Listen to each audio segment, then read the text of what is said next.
Welcome to the Movie Pick, where my dad and his co-host do a deep dive on their favorite movies and all the things they love about them. Hope you enjoy this week's Movie Pick, recorded in Jet Studios, and give us a rating, but only if it's a good one.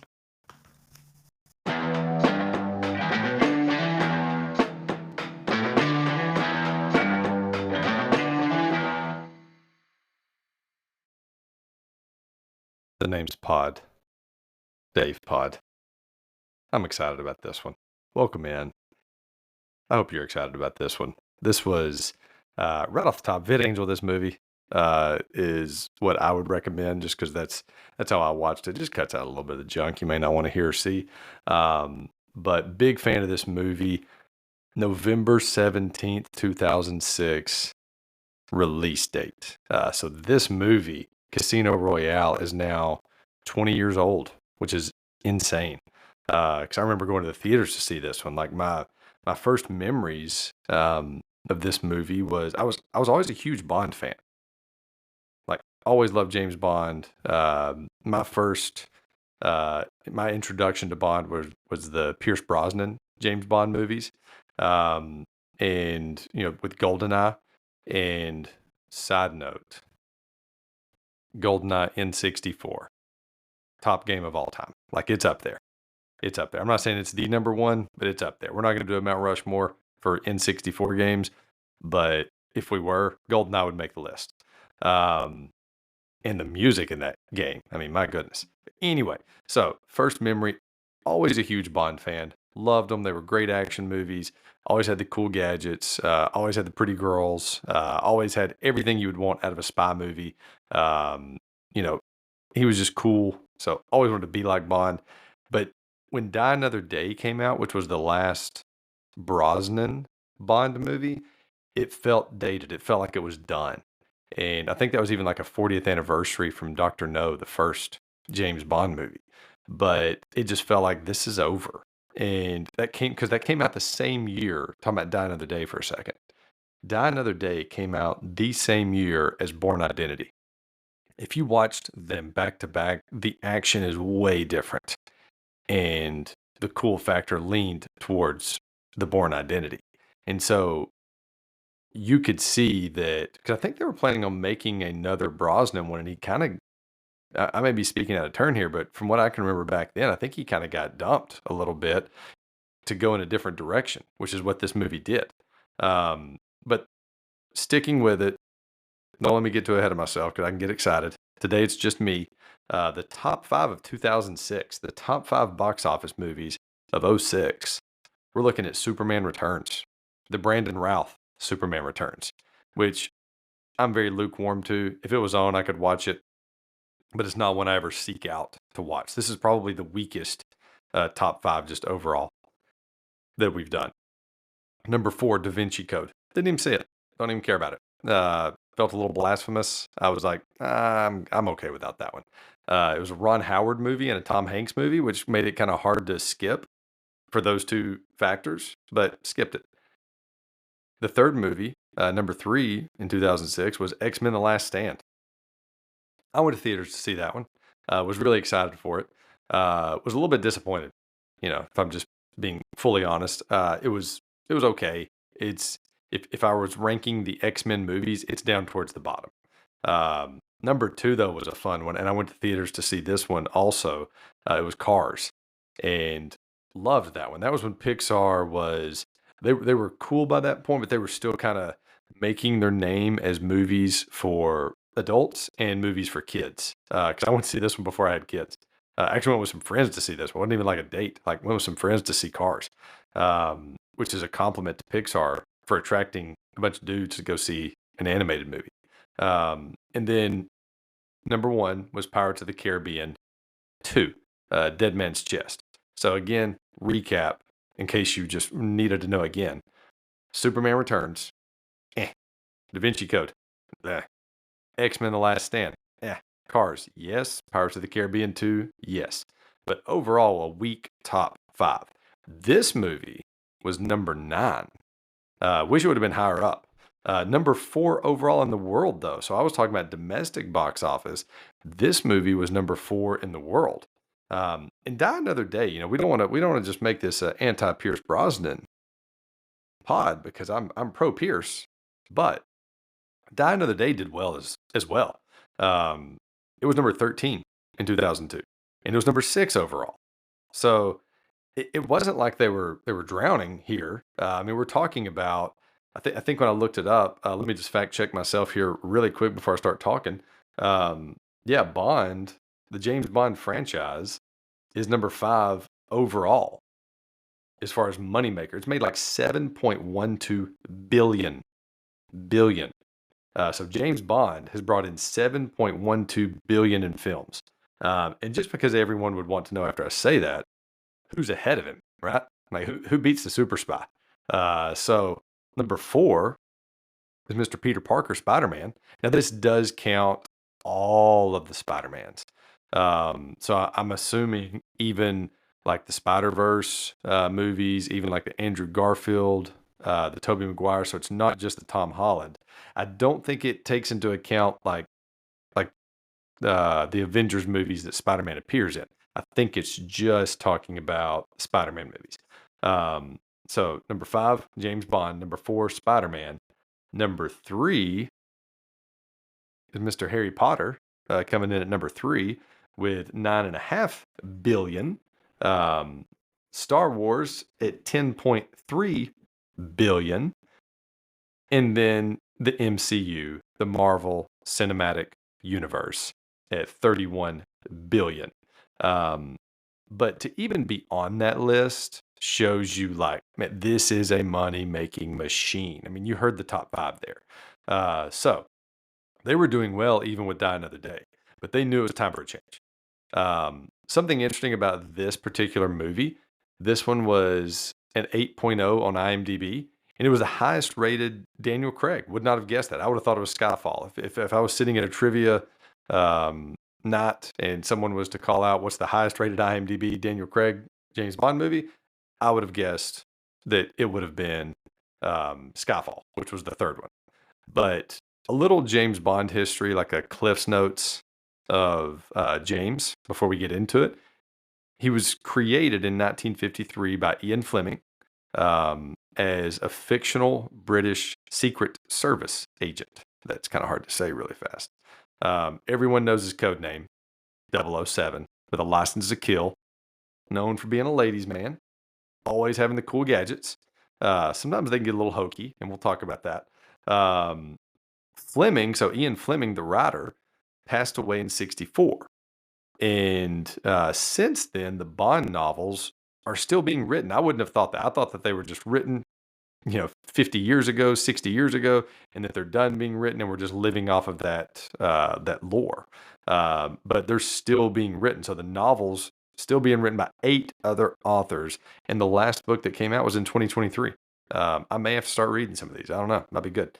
But in 1961, if you are a Bond fan, you'll recognize these 2 names I'm about to say. Albert Broccoli and Harry Saltzman purchased the filming rights to the novels, and they founded. I don't know how it's pronounced. I'm guessing Eon Productions, but it may be Eon Productions because it's EON, not to be confused with IAN Fleming, the writer.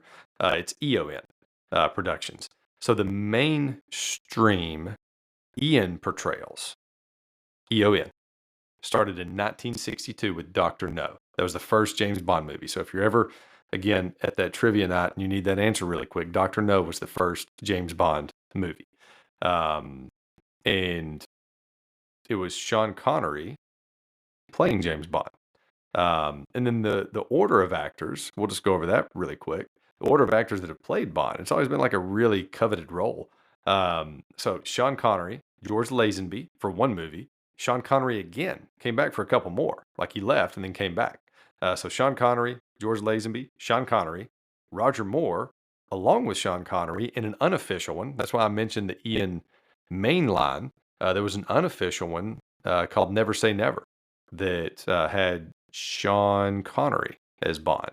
And then Timothy Dalton, Pierce Brosnan, and then, of course, our guy Daniel Craig with the last one that came out in 2021.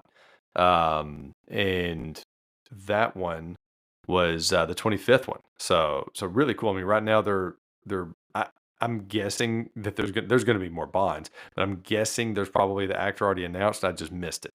So the James Bond theme song, we all know it, not the GoldenEye theme song, the video game, but the James Bond, that dun dun dun dun dun dun dun, that one. That one's been around since the first movie, which is really cool that you keep something that long, um, and was composed by a guy named Monty Norman, and I I'm betting that's not who performed it. I can't remember. I saw that guy's name. I'm sorry, guy. But might be one of the most recognizable pieces of music out there in the world. Um, Especially in like the film world. Like if people were playing theme songs, I think that would be one of the first ones mentioned. Um, Now the director, a guy named Martin Campbell. Listen to Martin's directions. I don't know if that's what you call it. The movies he's directed. Also did Goldeneye. Again, that's pretty interesting that he did the first Brosnan. He directed the first Brosnan, and then he comes back and directs the first Daniel Craig.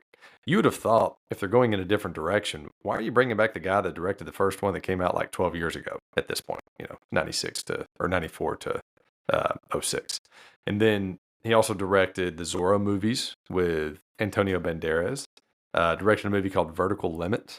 That was a lot of fun to watch. Not very realistic, but a lot of fun to watch. Um, he did this, obviously, and then the all-time classic that people love to hate on, Green Lantern, with Ryan Reynolds, which I think that movie's 15 years old this year. Crazy. Now, Daniel Craig is James Bond. Wasn't necessarily like an unknown before this. Like he wasn't one of those guys that came out of nowhere, but he was not a household name before this. He had been acting, like he was in Laura Croft and Road to Perdition, which was a really good Tom Hanks movie. He was in Munich the year right before this, but this is what kind of catapulted him into stardom and made his career what it is today. And he's done so many good ones. Some of my favorites, obviously the Bond movies, and then you've got the Logan Lucky movie that came out like 8 years ago, and Knives Out. He plays the detective in that, and also came back for Glass Onion. And then there was a third one that just came out on Netflix a couple weeks ago. I haven't watched that one yet. But that's Daniel Craig, and there's some people. Oh, one cool thing before I move on. One cool thing about him, he also had an uncredited cameo. A lot of people know this, but he had an uncredited cameo in the 2015 Force Awakens Star Wars movie as one of the stormtroopers because he's just such a huge fan of Star Wars that he wanted to be in it. Um, so he's appeared in two of the biggest franchises ever. But people almost cast as James Bond. I thought this was. I just picked a few of like the top ones. Sam Worthington, the guy that was in Avatar, the main Jake Sully from Avatar, was one of the guys considered. And imagine what a different career that guy has. Because, I mean, yes, we know who he is, but he's kind of like Daniel Craig prior to James Bond, as far as he's not a household name. If he's James Bond, we probably all know exactly who Sam Worthington is. Just say it. Henry Cavill was almost cast, but he was only 22 at the time. And I think that was probably the only thing that did not get him cast.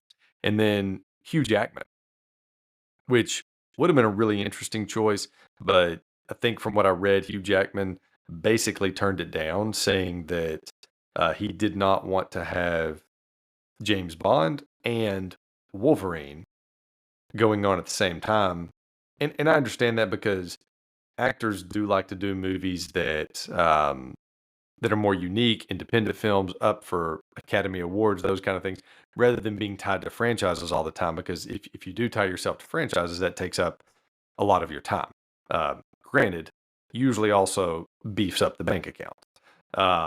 But as far as this movie goes, so Casino Royale was really like a true soft reboot.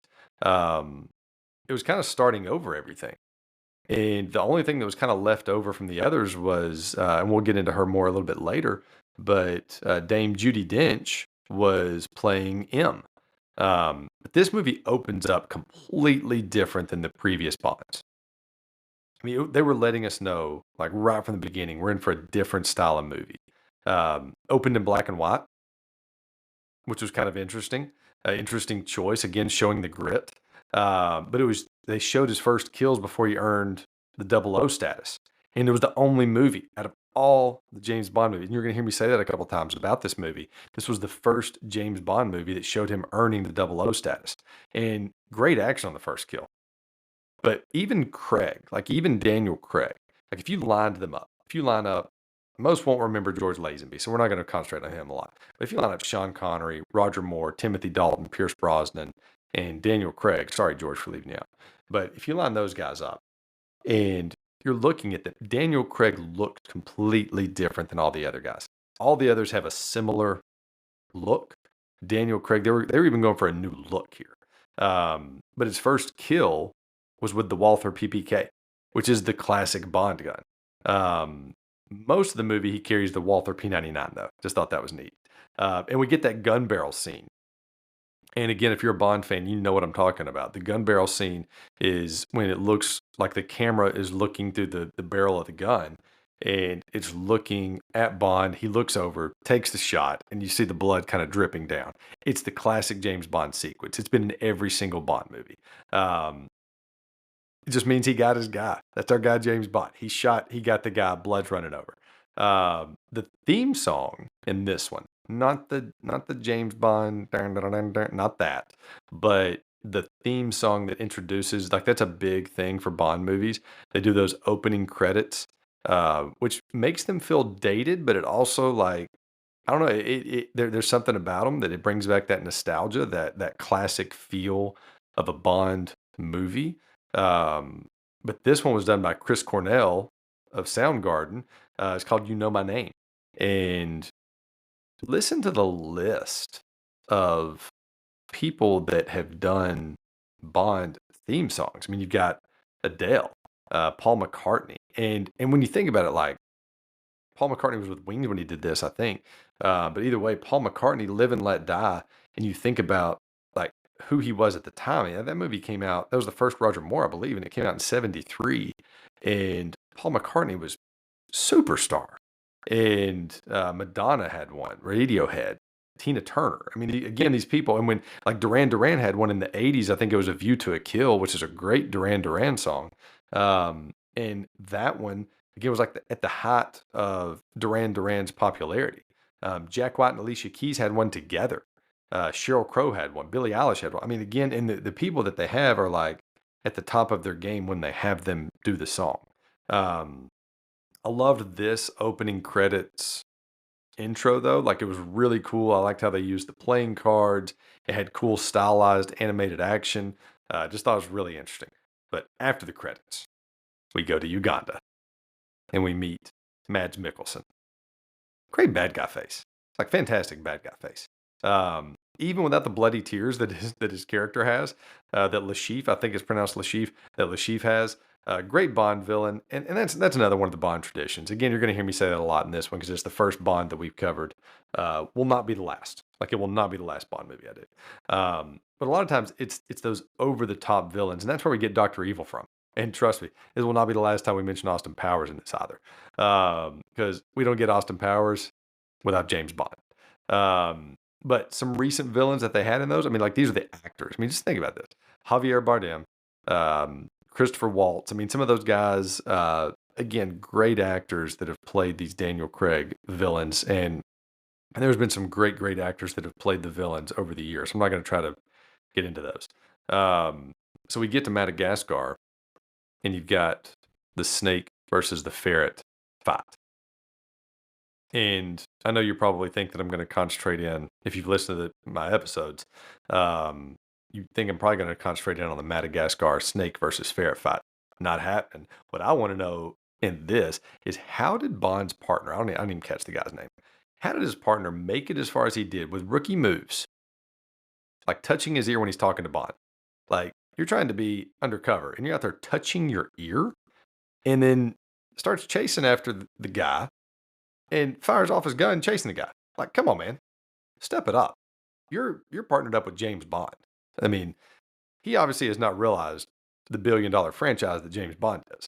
But this leads again when we're talking about this movie is revamping Bond. It's revamping the brand of Bond that had gotten stale.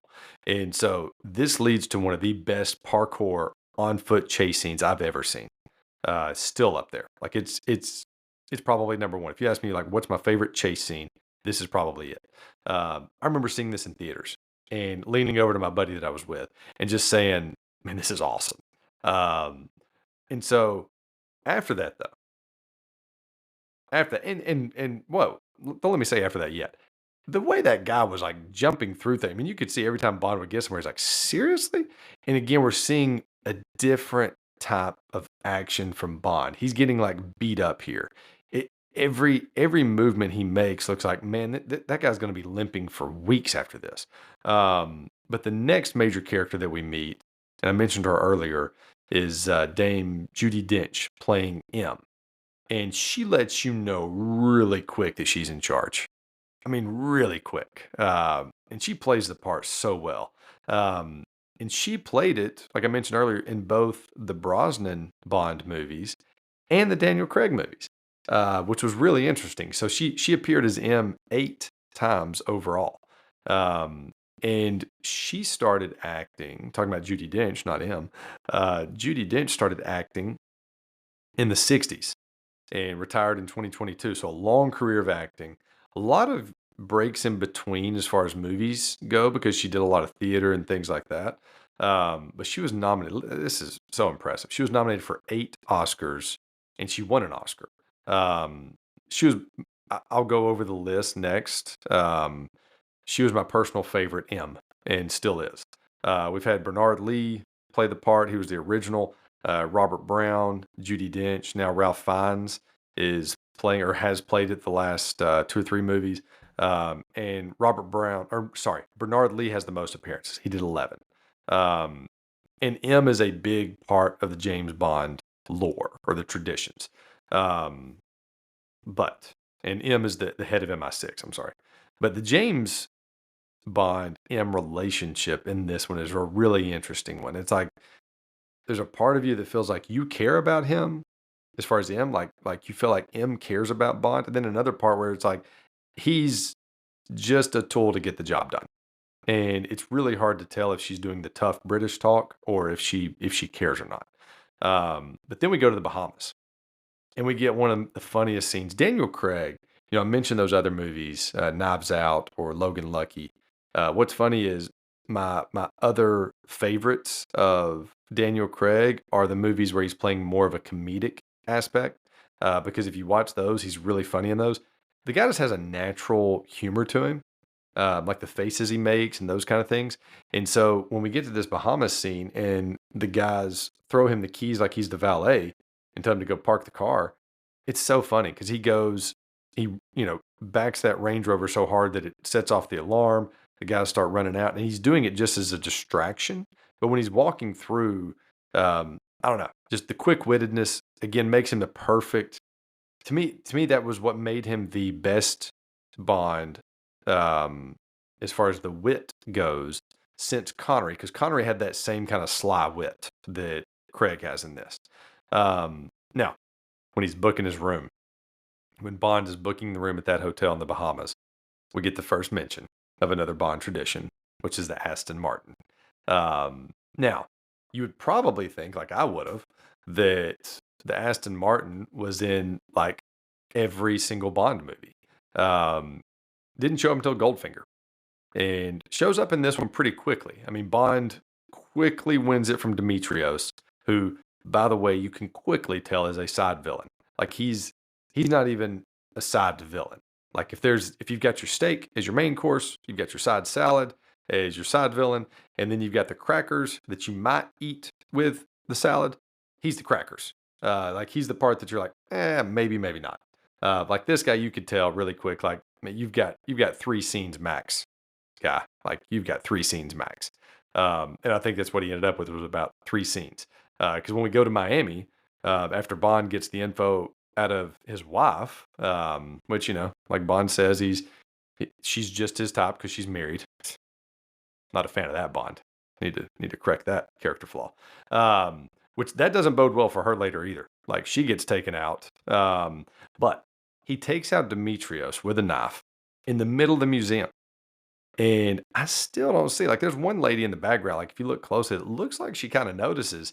Um, but it leads to an on another awesome action sequence of him chasing the guy at the airport. And it's one of the things I love about this movie. Again, it goes with the original fight in the bathroom that in the parkour chase scene. Not everything is pretty with this James Bond. Not everything is going to be the polished action. He gets beat up and like he's covered with scratches and all that stuff. Um, but we get our reason to go to the title of the movie, Casino Royale, in Montenegro, to get Lashif. And so they take a train, and that's where we meet Eva Green as Vesper, which I've always thought it'd be cool to take a trip on a train like that. Like the longest I've taken a train ride was 2 hours at my daughter's field trip. I think it'd be fun to go on a trip where you take a train. Because as the dad, I don't know about other dads out there, but as the dad, a lot of times when you're the one driving, you don't see all the cool stuff. Everybody else is there like, hey, look at that. And you're just like, yeah, but I got to look at the road. But anyway, so they're on the train ride. We meet Eva Green as Vesper.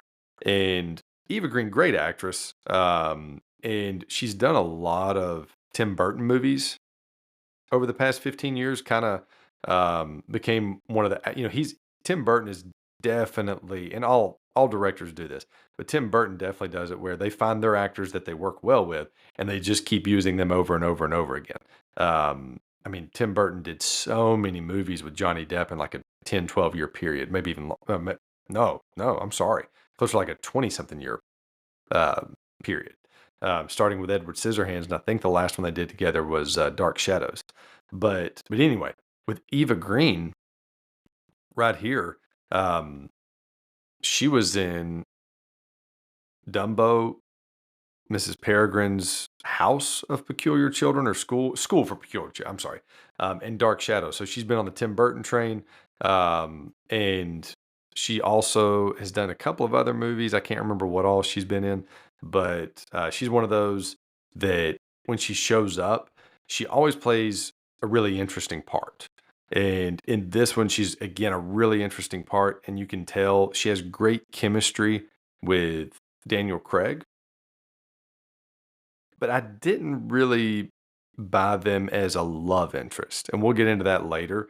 But I did not buy them as a couple later on in the movie. I thought they had a good back and forth chemistry in this scene, and that was probably the best chemistry that they had overall in the movie. One of my favorites of their exchanges is when he gets to the next scene when they're actually at the hotel, and or it's a couple scenes later. They get to the hotel, and he gives her the dress that he wants her to wear because he's like, "Hey, I want you to wear this to distract other people while I'm playing. I want them paying more attention to you." And she had a dinner jacket laid out for him that she wanted him to wear because she's like, "I need you to look nice too." And he's like, "This is tailored." And she's like, "Yeah, I sized you up." And if you don't know what I do for a living, that's what I do for a living. I do clothing like suits and sport coats and those kind of things. And so that that was funny to me. Like, man, wish I could just look at my customer and be like, boom, there you go. It fits. And oddly enough, he puts it on, it fits great. And Daniel Craig is the number one picture that people bring me and say, make my suit look like this, or make my tuxedo look like this. Daniel Craig's my number one request. So good job, Vesper, for getting that tailoring right. But we get to the poker game and we meet Jeffrey Wright as Felix. And again, another actor that Daniel Craig has great chemistry with. He's good with all of them. I mean, think about this. In his scenes with Mads Mikkelsen, great chemistry. In his scenes with Jeffrey Wright as Felix, great chemistry. Eva Green, great chemistry. Judi Dench, all of them. It's great. He's one of those like just seems to pair well with every actor that he's with. A year later, he did this movie that was kind of underrated and forgotten about, but it's called The Invasion with Nicole Kidman. And we watched it not too long ago. And it was one of the, like, again, great chemistry. Like, the guy just knows how to act off of other actors, doesn't try to hog the screen. Like, and I don't know, I don't know how they teach that, but he doesn't try to hog the screen. It's interesting. Um, Now the movie, I think, enters one of its biggest challenges once we get to the poker game, which is how do you make a 2 or 3 day tournament, however long it was, of poker? How do you make that dramatic and interesting in an action spy movie? And somehow they pull it off. Now they did break it up a little bit with like the scene in the stairwell with the guy with the machete where they get into the fight. They tried to break it up there. And they also had the scene where, he drinks the poisoned drink and has to use the defibrillator. So they broke it up to where it wasn't just sitting there and watching them play poker, but they make the poker seem to last forever, but they keep switching it up also. And they make it last forever in a good way. Now, during this all, though, we get an order, a drink order, which is also falling into the James Bond lore. He asks for a dry martini, 3 measures Gordon, 1 vodka, half Kina Lillet, I think that's how you say it, I don't know, shaken over ice, and then add a thin slice of lemon peel. He eventually names it the Vesper Martini, which is what he named it in the 1953 Casino Royale book. But in this, he just said, I'll have to think of a name for this, and then names it later when they're having dinner. Um, but love, going back to that poisoned thing, when he drinks the poison drink, love when he sits back down. I mean, it's one of the first times we get that, like James Bond, not first times, but one of the best times we get that James Bond quip, that wit, the pun that he does. He says that last hand nearly killed me. Um, Love that. And he's also letting Lashif know, like, hey man, I know you're trying to take me out here. But when I hear little quips like this in the Bond movies, definitely makes me think of Austin Powers, obviously. And you can look it up on YouTube. It's great. I didn't finish it, but there's 20 minutes worth of James Bond puns. Like if you just type that in, James Bond puns on YouTube, there's like 20 minutes worth of them where he's just cheesy line after cheesy line. Like one of them, Timothy, the bad guy's hanging off of Timothy Dalton, and Timothy Dalton kicks off his boot. He walks back into the helicopter or the plane or whatever, and the girl that he was with asks, what happened to blah blah blah, and he's like, I gave him the boot. So again, that's the type of pun that you're in for with some of those movies. Now, when Vesper gets taken hostage, we see a fantastic Daniel Craig run, and which is definitely on par with our guy Tommy Cruise. Like he's running great form. Would love to see them both like in a 40-yard dash just to see who wins. Especially both of them. Like if you put both of them at the same age, I'd say they're probably around the same age. Craig may be a little bit younger. I'm not sure. Um, but then we get to the torture scene, and when they first start like cutting out the bottom of that chair, like the seating portion of the chair, I didn't know what was going on. I was pretty confused. And then it starts, and Lashif brings out his rope, and he does the first hit, and I'm like, there wouldn't even have to have been a hit. Like all you have to do is show me the rope, me figure out what's about to happen. I'm giving up any information that needs to be given up. Um, but then Lashif gets killed, which is kind of disappointing because I haven't talked about him enough, but Mads Mikkelsen was so fun to watch in this part, and he was so good in this part. And so it was kind of disappointing when he died. And if you're a moviegoer, you also kind of know, okay, there's still 30 minutes left in this movie. There's no way, unless this is like Lord of the Rings and going to give us, you know, 45 minutes of an epilogue, like there's no way that this movie's over. So again, thought he was a great villain. Disappointed he got killed. Knew something else was coming, and it kept pointing to Mathis, which let us know again, like it's not Mathis. If you keep pointing towards this, that's fake. Now, when he woke up, when James wakes up in the hospital after all this torture, or wakes up and he's on the lawn. When he wakes up and he sees Vesper smiling at him the way she was, and she's all of a sudden being so sweet, that's when I knew, like, nope, it's Vesper. And here's another little interesting thing about James Bond history. In one of the next scenes, it shows them running through the rain and they go like to a hospital bed and, but in the scene where it's showing the rain, that is the first time it's rained in any James Bond movie. Weird. Very weird. Like James Bond was 44 years into existence on film before they were like, okay, we can have a rainy scene. Um, but when Bond and Vesper recover, you see him resigning as an agent on an email to M. And all this felt unearned. Again, I wasn't buying them as a couple. Um, and when Vesper's leaving the hotel to get the money, after they've seen, the eye patch guy on the dock or the blacked out sunglasses, this is leading to something interesting. Like you just know. Again, Bond villains never show up as just a normal looking guy. Like you've got Jaws, the guy with the metal mouth in the 70s and all that stuff. Like all of them have something interesting going on.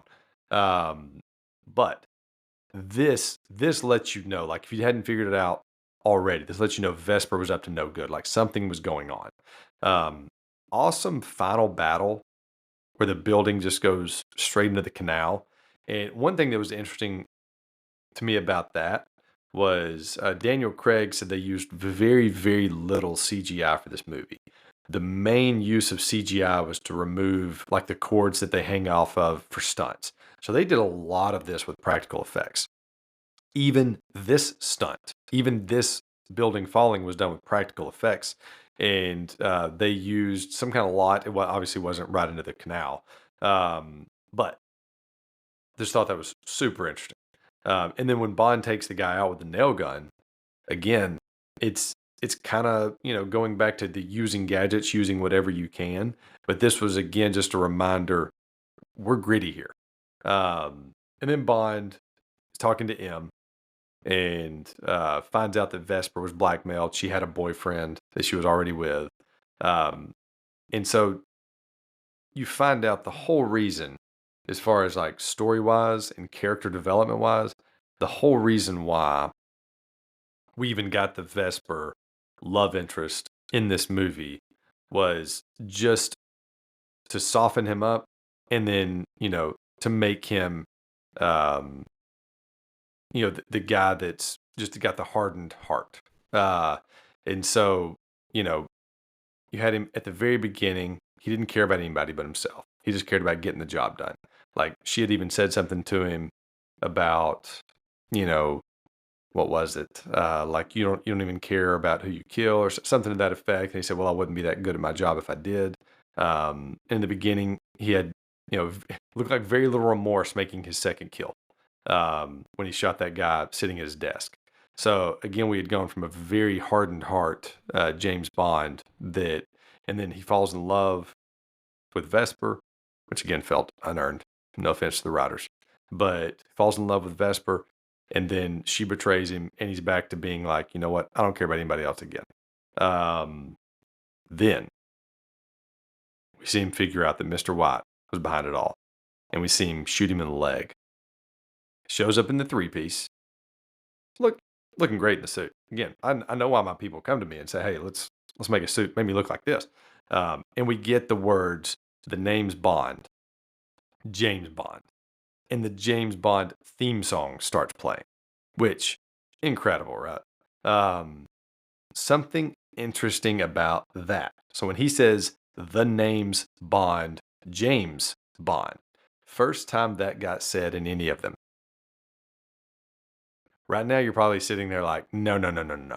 But if you go back, most of them, what would happen is he would introduce himself as Bond, James Bond. Or he would start to say, he wouldn't say the, he would say name's Bond, James Bond. The was kind of implied. This is the first one where he says the name's Bond, James Bond, which is what we all say.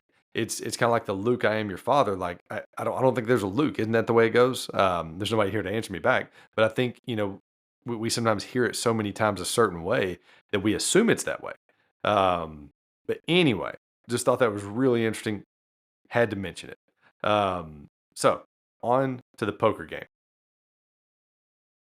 Who won the fight? The snake or the ferret? I'm going with the snake. I mean, the ferret looked like he was ready. I mean, he looked well trained. But I'm going with the snake. Um, Now, favorite action sequence. Okay, and there's some good ones in this movie. So you've got the first kill in the bathroom, and again, that one just sets us up. It just sets us up to know like this ain't this ain't the old James Bond. This is new. The parkour chase scene. I mean, I don't know what more to say about that. Like it's a long lasting scene. I mean, you feel out of breath after the scene's over. Like it's just phenomenal. Um, the Miami airport. Love at the very end how he had attached the bomb to that guy and the guy sets off himself. And like just such a great action scene. Um, the hotel stairwell against the guy with the machete, like it's a little quicker, but again, it involves Vesper, and so she gets involved on that one. Um, and then the final fight at the end where, Vesper ends up drowning, but, great fight scene. But so out of those, what, one, two, three, four, five, six, I still have to go, or five. I'm going with the parkour chase scene. Like, loved it. Like, it's the one that every time I thought about rewatching this movie, that would be the first thing I think of, like, oh man, that's going to be fun to watch. So for me, it's the parkour chase scene. Now, favorite Bond tradition that shows up in this, and there's a lot of them. The martini, the shaken not stirred. He says it differently, but the martini shows up. Um, the villain with a weird quirk, the bloody tear duct that Le Chiffre had. The Aston Martin looking smooth. The Aston Martin looking good. The Bond girl being in the movie. That's one that's been in every single movie. There's always a Bond girl. Someone with some crazy names. We're not going to get into that. The intro with the theme song, the animated intro there. The gun barrel. When it, again, going back to that when the camera's looking at him through the gun barrel. And then the very end, the name's Bond, James Bond, leading in to the James Bond music. Um, that one's mine. Like, I remember being in the theaters when he said that and just being like, yeah, that's my guy. Because I mean, it wasn't like when Captain America said Avengers Assemble in the final battle in Endgame. It wasn't even close to that because we had waited, like what, 8, 9 years to hear him say that. I guess 7, because the first Avengers movie was in 2012 and that one was in 2019. So it wasn't a 7-year wait, but you knew at some point in this movie he was going to say the name's Bond, James Bond. Like, you just knew it was going to happen. Um, so I was super pumped when it did, and then again led right into the the dun, dun, dun, dun, dun, can't beat it. It's number one. It's number one. Now, instead of doing a Mount Rushmore, we are going to rank the Bonds. This is I wouldn't say an easy ranking because some of them are really close to each other, but number 6 out of the 6 actors that have played Bond was kind of easy because he only did it once. Everybody forgets, I think he was in on Her Majesty's Secret Service. It was sorry, on Her Majesty's Secret Service, um, and so George Lazenby. George Lazenby gets number 6 for me. No offense, George. Sorry, guy. But when you're only in one of them, you get number 6. Number 5 for me, though, is the guy that played him the most, which is Roger Moore. No offense, Roger. It actually had nothing to do with Roger Moore. It had all to do with, I did think they cast him a little late in years, but because I think he was up for it when Connery was going for it the first time, which was 12 years prior. So I think if he had been cast earlier, he's a better James Bond. But the movies, it was mainly the movies they were making. Like, they just kind of got a little hokey there, a little cheesy. And I know Barry will be excited that I picked Roger Moore to be number 5. Timothy Dalton was my number 4, and I really wrestled with putting him at 5 because he was only in 2 of them. But I was like, no, this is not just a list about how many times they played the actor. I mean, that's what put Lazenby at 6. But but it was mainly that, his movies did go a little bit darker than the others. Um, he just wasn't quite as good at delivering the cheesy one-liners and leaning into the part. There was something about it, just never felt like he was Bond, which is what made it hard to put him ahead of Roger Moore. But I liked his movies better than I did the Roger Moore movies. I don't know if that makes. Hopefully that makes sense. Um, Pierce Brosnan, number three, so good. It was. I mean, he was my favorite one for a long time. Uh, Pierce Bros. I mean, because that's the one I grew up on. Goldeneye came out when I was 12, so loved Pierce Brosnan. He's who I saw as James Bond. Like, and still, if I think of the mental image of, like, if somebody just says James Bond really quick, Daniel Craig's where I go now, but Pierce Brosnan's right after. As far as just like the guy has the look of James Bond when I think of the look of James Bond. He was definitely convincing, romancing the ladies every time. I was like, yeah, yeah, that guy's got the charisma. So definitely bought him as James Bond and liked the movies. Could still watch them. I could watch all of them. I mean, even when I have Lazenby at 6, I could sit down and watch On Her Majesty's Secret Service, tomorrow. Um, Sean Connery, number 2, the original, the original. Um, like, so good at the part. Was such a cool guy without trying to be a cool guy. Like, just had that natural talent of just being the coolest guy in the room. And you know stayed cool. I remember seeing a picture of him, like, in a GQ magazine. I think it was like 10 years ago, 15 years ago, and he would have probably been like 75 at that time, and I would have been, you know, early 30s, late 20. I don't remember when it was, but I remember thinking, like, man, this guy's like 50 years older than me. It looks so much cooler than I'll ever look in my life. So Sean Connery gets the number 2 spot. And his movies were a lot of fun, and he was the one that paved the way. We don't get James Bond in the way that he was played without Sean Connery. And then number 1 was obviously our guy Mike Myers. Just kidding, Daniel Craig. Uh, Daniel Craig nailed it. I mean, he nailed the role. He was so good at it, and changed the way that I think Bond is perceived now for the long term. Whoever plays him next has big shoes to fill. And the thing I loved about the Daniel Craig run of 5 movies that he did, they felt very self-contained. Whereas the others, it kind of felt like they were all loose sequels to each other, even when the actor changed.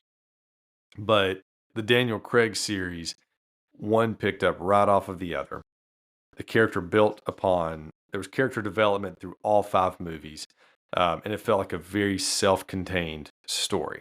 Like it was a series all on its own. Again, where the others all felt loosely connected to each other, even within them. Like when you had GoldenEye, and then I think Tomorrow Never, what was it? Tomorrow Never Dies. I don't know. Something. Um, that's The World Is Not Enough. No, that was the third one. Yeah. Tomorrow Never Comes. I don't know. Anyway, the Tomorrow one. So when you had that one next, um, they just felt loosely connected. They didn't feel like super connected. So that's where I just have to pick Daniel Craig as number 1. Not just because I enjoyed the movies the most, 'cause I did, but it was also just I like the way that they were put together. Um, and so that's, again, the main reason why I love the Daniel Craig movies. And he kind of changed the game for all the Bond movies that are coming out soon. Um, what is the name of that one? Tomorrow Never Dies. I had it right the first time. Should have just hushed. But thank you for listening. Hope you've enjoyed this episode. Um, would love it if you send us an email. Let us know, some different ideas, movies you'd like for us to cover. That's always fun for us to get those requests. That's why we did Gladiator a couple of weeks ago. It was on a request. So we try to take those to heart. If it's a movie I can cover, I will cover it. Thank you for listening. Keep it shaken, not stirred. Don't forget to hit that like and subscribe button to bump us up in the algorithms. You can send my dad any suggestions of movies you'd like for him to cover at themoviepick@aol.com. Thank you for listening.